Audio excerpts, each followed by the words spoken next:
Hello, hello, ladies and gentlemen. This is your girl Mitzi, and this is Mitzi. Let's think about it. Today, we are thinking about crafting characters readers love. That is a thinker. And luckily, I have Zachary here who's going to help us think about this in a whole new way. So, thank you so much, Zachary, for coming on to my show, sharing your time and your perspective. Let's just dive right in. When you hear those words, crafting characters readers love, what does that make you think about? I think about relatability. I think of some of the characters that have lived in our collective consciousness over the past century, and some of the most iconic ones are ones that can be related to in some way. Um, you think of like Mickey Mouse, and he has this humor and American spirit that's very resonant with a lot of people. You think of characters like Harry Potter because he's the underdog and he needs to fight to get ahead. And a lot of us feel like that in our lives. You think of all of these kind of characters in popular media, and I think they all have the same kind of essence of being able to sit with a niche group of people and yet feel like everyone's friend at the same time. Yes, I love the way that you put that because if you ever think about any character that you have loved from any movie, from any book, from any TV show, from anything that was not your normal human being that you interaction that you've known, it really makes a difference because you realize, like, oh, I see you, I hear you, I feel you, I understand you. Like, I would go through something like that, or I would move in that manner if that happened to me. You know what I mean? Or I would rebel if I needed to stand up and defend my sister or whatever. I'm thinking of um Hunger Games, when she stood up for her sister and she didn't want to let her go through those games and she did it for herself. So many people can stand up for all these characters. They make it so real. And for you, what makes these characters real? You know what I mean? Like how do you make them from your mind into paper or into the movies or into screenwriting or how do you make it real for you? I spend a lot of time thinking over when I write a character, it's not just about are they interesting and do they have a motivation that makes sense. It's also are they consistent? Do they have a personality that is unchanging throughout the story, or does it change in a way that makes sense? Mm, Because some characters are static because some people really don't change. And if they do change, they need to change in ways that they're reactionary to what's actually happening to them. yeah. So most of the time, your main characters, which are the ones that you really need people to love and to buy into, are going to have changes that they go through. Now, that's going to mean maturity into a better version of their personality Mm, rather than a complete 180. Because if you start a book or a movie or a screenplay or whatever it is with a character that's really whiny and sad and going through a rough time, which isn't necessarily a bad thing to start a character at if they like with my series, The Eternal Chronicles, I had people tell me, your character's really kind of a whiny, crying kind of person. And I'm like, well, he lost his mom, he lost his brother, his dad is emotionally distant. He has good reason to. But as he learns how to deal with that grief, he finds strength that he didn't know that he had, and those changes move him forward into a better version of himself. So I think that's kind of the core of it. Anything that the characters go through has to change them in a way that feels authentic to who they are without disrupting the core of what makes them unique. Yeah, I know exactly what you mean because I'm currently writing my novel. And one thing that I'm doing is trying to keep that consistency and trying to show the growth while trying to show the pain and the emotions. You know what I mean? Like you have to show it all. And when you do, you show the evolution of the characters, how they evolved from the beginning to where they end. And I love how your character was like, yeah, he was whiny because he had his right, and that's what I wanted. So thank you for getting that, you know?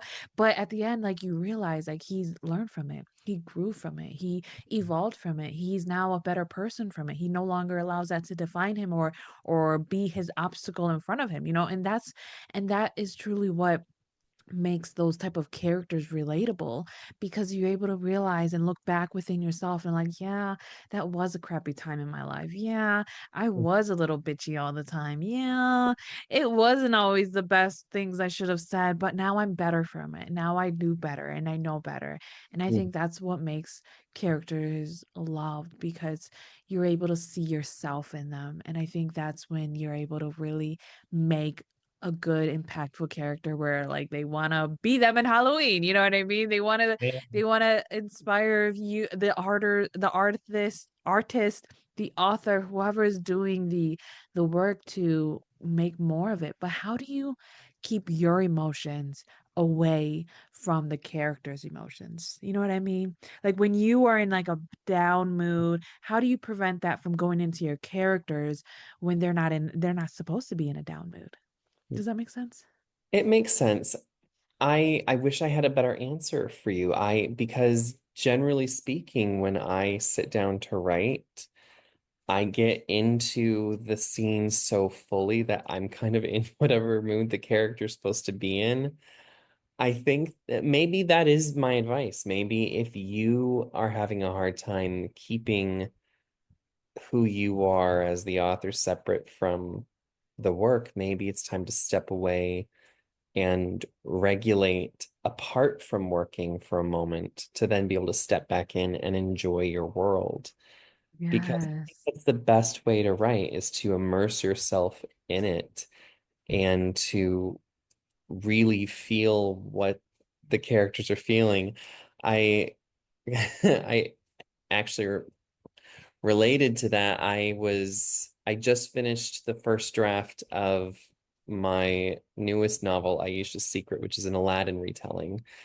And the main character, Aisha, who's sort of takes the place of like Princess Jasmine, but it's a fun twist. She's actually the thief, but her wish gets her placed in the princess spot, which is Oh, fun. that is Yeah. fun.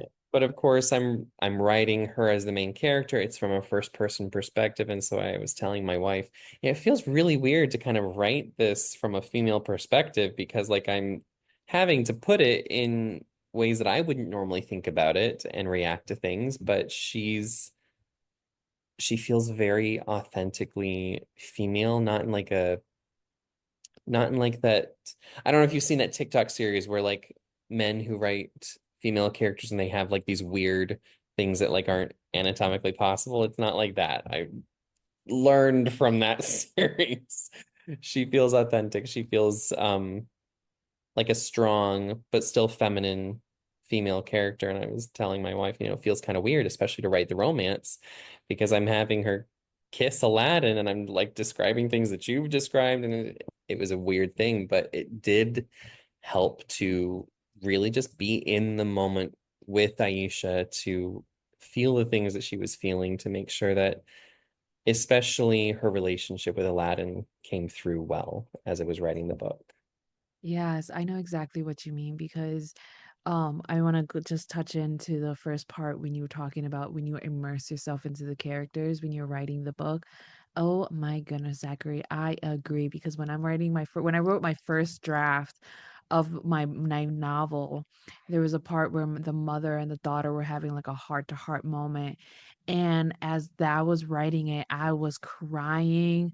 I felt the pain, I felt the tears, like I felt it. You know what I mean? So as tears were dropping down my face, I was writing every emotion and everything because it makes it so much more realer. So when the reader reads it, they're able to read and feel everything. So I love that you say you have to sometimes immerse yourself with the characters, and if you're not in the right frame of mind to get into that world, then give yourself that break, because I validate that, because I know that when I approached my book in a certain manner, I would change her point of view or her mannerism, and I'm like, that's not her.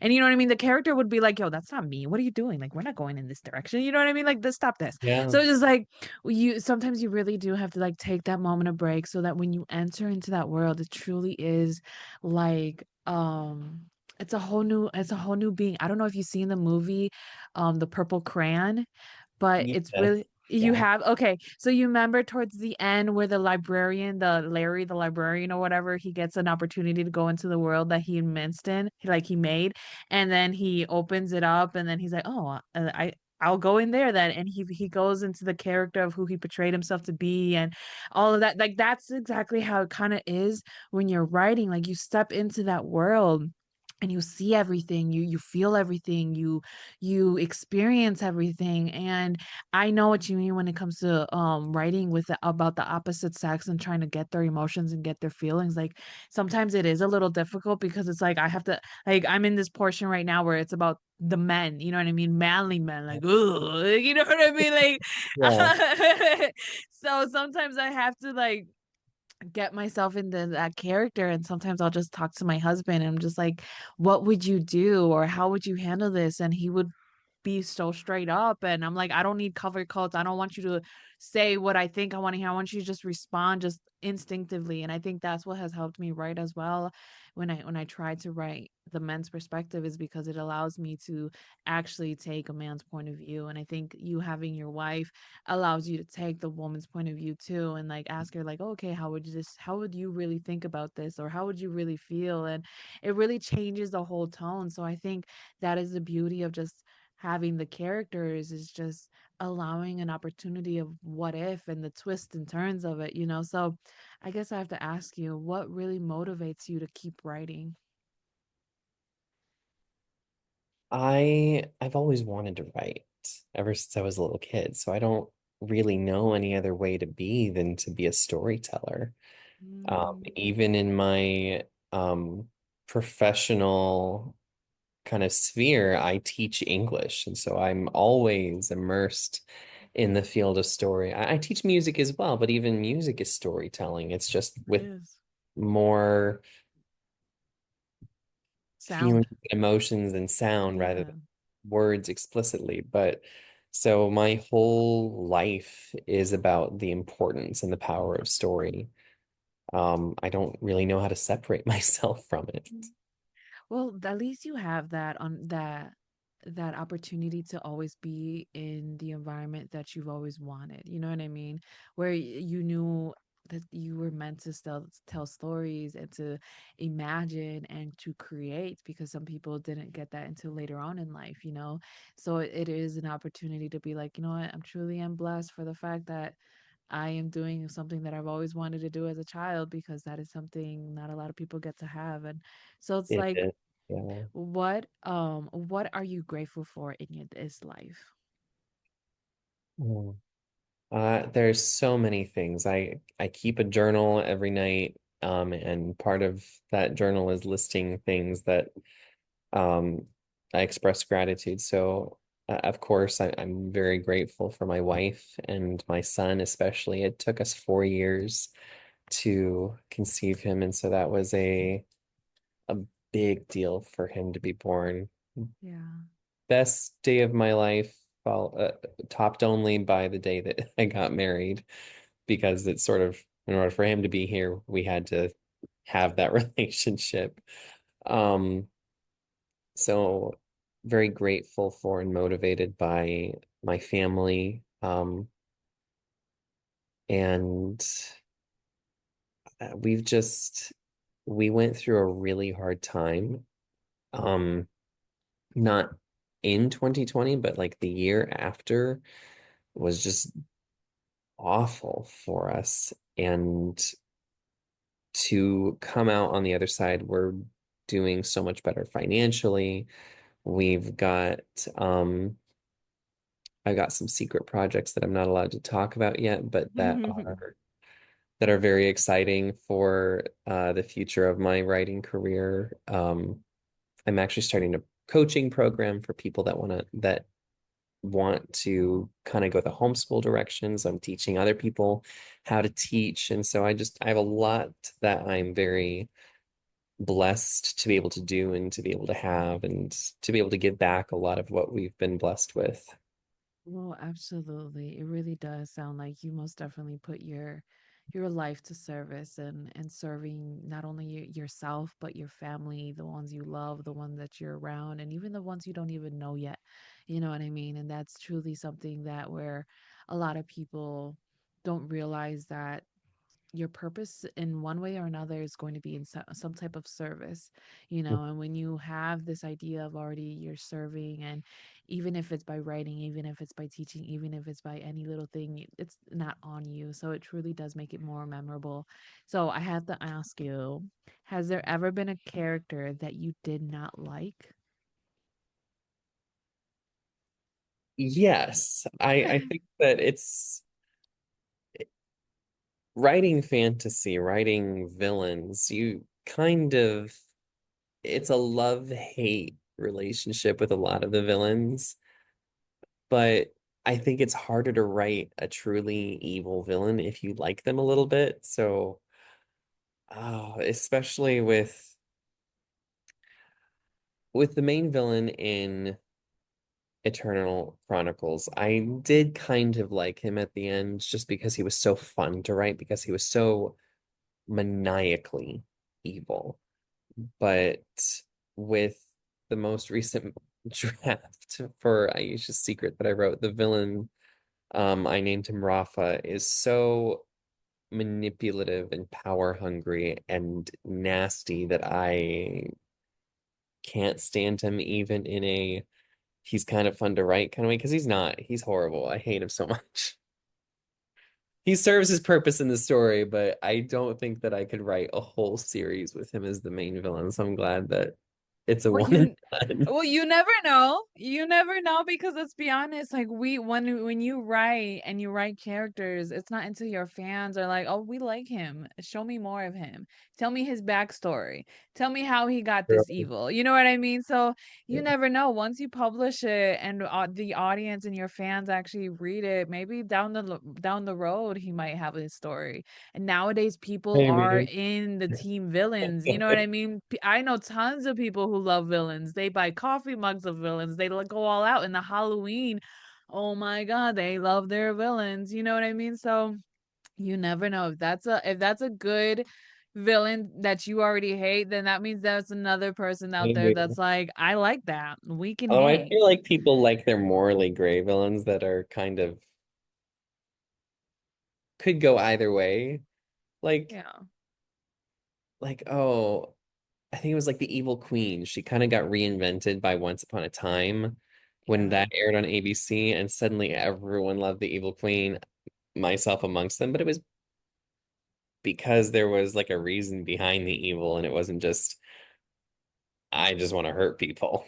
Yeah. 'Cause I feel Yeah. like people can get kind of like, if they can understand the reason for someone kind of choosing that path, they can kind of vibe with it. But if it's, no, I just want power and to be able to hurt people, I feel like that's a little bit, people don't necessarily, because people love how fabulous Cruella de Vil is, for example, Mhm. but no one's like, yeah, I can see why she would want to make coats out of puppies. That's reasonable. Yeah, I know exactly what you mean because the new Corella, it's very like, okay, she's making a stand for herself. She's coming because she's trying to prove a point that she belongs in this industry.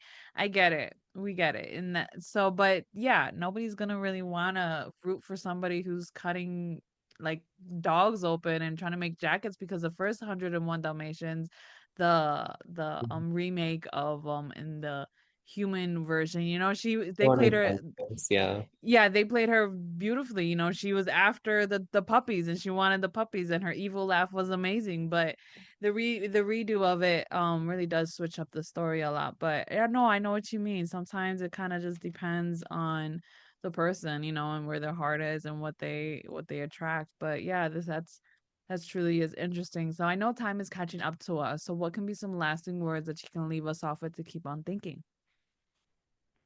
I think that when you look at creating characters,